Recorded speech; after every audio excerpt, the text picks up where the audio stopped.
Kaleshwaram project మీద సర్కారోళ్ళు BRS ను చీల్చి చెండాడినంత పని చేస్తున్నారు. అసలు ప్రాజెక్ట్ ను ఊలగొడతామన్నట్టు మాట్లాడుతున్నారు. మొన్న మంత్రులు ఎమ్మెల్యేలను పట్టుకుపోయి కాళేశ్వరాన్ని దిప్పి చూపెట్టిండు సీఎం సారు. ఇక సర్కారోళ్లకు కౌంటర్ గా బీఆర్ఎస్ కూడా చలో కాళేశ్వర్ యాత్ర వేరుతోటి నిజాలను జనాలకు చెప్పే ప్రయత్నం ముంగటేసుకుంది. మార్చి 1 తారీఖు నాడు చెలో మేడిగడ్డ అని అంటున్నది బీఆర్ఎస్ పార్టీ ఎమ్మెల్యేలు, ఎమ్మెల్సీలు, ఎంపీలు, మాజీ ఎమ్మెల్యేలు, మాజీ ఎమ్మెల్సీలు, పార్టీ ముఖ్య లీడర్లంతా 1 తారీఖు నాడు పొద్దుగాల తెలంగాణ భవన్ నుంచి మేడిగడ్డకు బస్సులు బయలుదేరుతారట. 1 నాడు మేడిగడ్డకి మా శాసనసభ్యులు, మా పార్లమెంట్ సభ్యులు మార్చి 1వ తారీఖు నాడు, ఏ వారం 1వ తారీఖు, మార్చి 1వ తారీఖు నాడు వెళ్తాము. వెళ్ళి ఇక్కడ తెలంగాణ భవన్ నుంచే స్టార్ట్ అవుతాము అందరం కూడా కలిసి.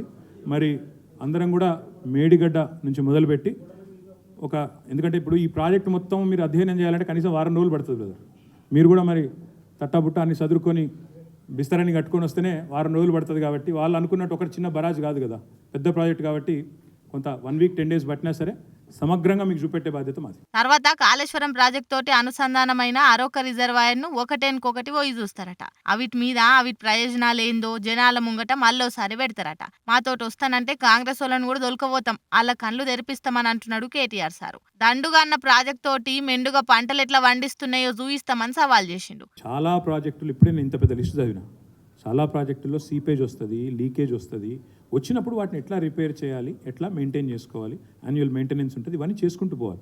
Government is a continuous institution, దానిలో ఎవరికి రెండో అభిప్రాయం లేదు కదా. మా గవర్నమెంట్ ఈరోజు లేదు, 10 ఏళ్ళు మేము ఉన్నప్పుడు సమగ్రంగా మెయింటైన్ చేసినాము. జరిగిన తర్వాత కొత్త గవర్నమెంట్ వచ్చింది. కొత్త గవర్నమెంట్ ఏం బాధ్యత తీసుకోవాలి? వెంటనే రిపేర్ చేయాలి, వెంటనే ఆలోచన చేయాలి, ఒకవైపు ఎంక్వైరీ జరిపించాలి, ముందుకు పోవాలి.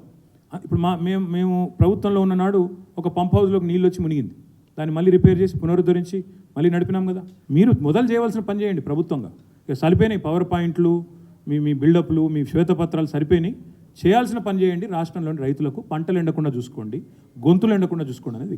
కాంగ్రెస్ వాళ్ళ టైంలో కట్టిన కడెం ప్రాజెక్టు, గుండ్లవాగు, మూసి ప్రాజెక్టు, సింగూరు, పులిచింతల, ప్రకాశం బ్యారేజీ, పులిచింతల అసొంటి ప్రాజెక్టులకు ఏం గింత రిపేర్లు రాకుండానే ఉన్నాయా? సగవెట్టి నడిపిస్తలేరా? మరి కాళేశ్వరాన్ని అట్లా చేసేటందుకు ఏం అడ్డం వస్తుంది అని గరమైండు. ఇప్పటికైనా కాఫర్ డ్యాం కట్టి నీళ్లను మళ్ళిచ్చి ప్రాజెక్టును సగబెట్టి మళ్ళా రైతులకు నీళ్లు ఇయ్యాలని సర్కార్ను డిమాండ్ చేసిండు.